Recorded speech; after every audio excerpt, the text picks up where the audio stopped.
Roland, what is mulching? What's the purpose of mulching? Mulching is simply applying either an inorganic or organic substance to the soil around the plants, and the objective can be one of several. You can either heat the soil up, cool it off, prevent weed growth, and of course you tend to stop or tremendously cut down the evaporation of moisture from the soil surface. So probably those four reasons would be the main ones. Do you need to mulch everything in the garden then? I think it's a good idea, really. You don't have to, no. But if you have sufficient mulching material available, particularly if it's the organic forms that shouldn't cost you too much, if anything at all, I'd use it on everything. Well, is there some portion of the garden that you need to cool down the soil and some portion you need to increase the temperature of the soil? Yes.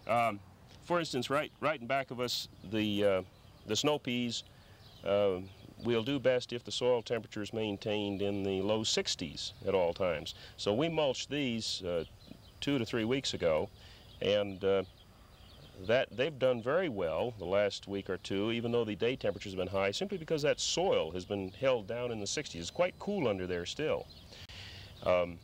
At the tomatoes, we didn't apply the mulch here until last Friday and Saturday, because the soil had been cold and we wanted it to get up to between 70 and 75. So when the soil temperature got that warm, then we put the mulch on. Let's talk about mulching materials. Okay. What do you recommend? We use anything that's available, and of course the most easily obtainable organic mulch is fresh lawn clippings. And we apply those directly from the lawn onto the garden, because they, as they settle down and the surface dries out, it forms a mat and they don't blow away. So if you're going to use lawn clippings, use them fresh, green, right from the lawn.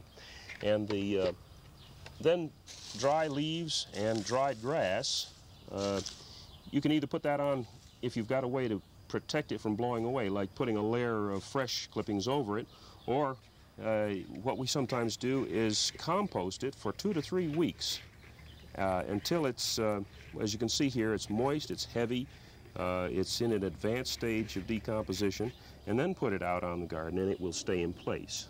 How do you prepare your compost?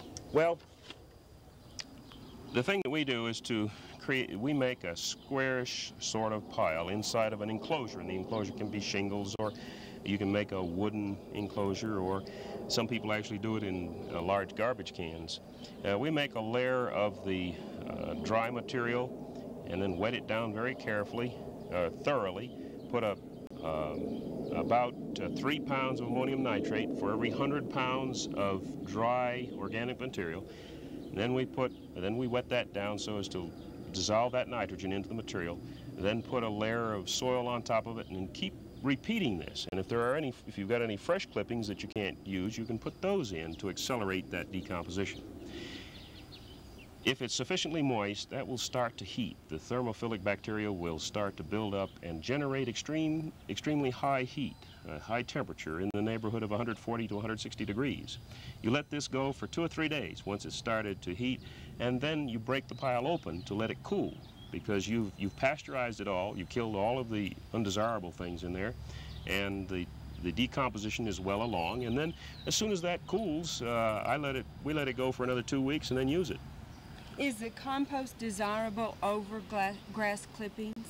I wouldn't say one is more desirable than the other. It's more a matter of whatever you've got. I say that for my purpose, I like the grass clippings when I can get them and use them fresh, simply because it's easier, it's less work, and it does the same. You can compost right in the garden. There's a continual decomposition going on underneath that mulch at the soil surface. How often do you replenish the fresh grass clippings on top? About every week. We will take the lawn clippings and use them somewhere in the garden. Try to maintain a 2 to 3 inch deep layer of the mulch. Does the plastic cover do the same thing as the fresh grass clippings? In most cases, yes. The opaque or white and the black plastic inhibit weed growth. They keep the soil moisture in the soil, but of course they don't add any organic matter, and that's the big difference. The organic materials do increase your organic matter content of the soil, whereas the plastic does not. And all of the organic materials, I find, cool the soil, whereas the clear plastic and the black plastic tend to increase the soil temperature in the top 2 to 3 inches of soil. The white plastic, since it keeps out the heat radiation from the sun, most of it, it tends to keep the soil temperature stable or cool it. How about, to save time, putting grass clippings down once and then put plastic over the top of that, and then that's it for the summer? Does it work that way? Well, you could do that, but I don't think there's any need for it. The main reason being that once you put down the organic layer, if you have an insulating layer, and even if you put the plastic on top of it, you wouldn't get the effect of you wouldn't get that heating effect of the plastic. It would tend to keep it in place, and it's not a bad idea. But I either use one or the other. I tend to do that. Yeah.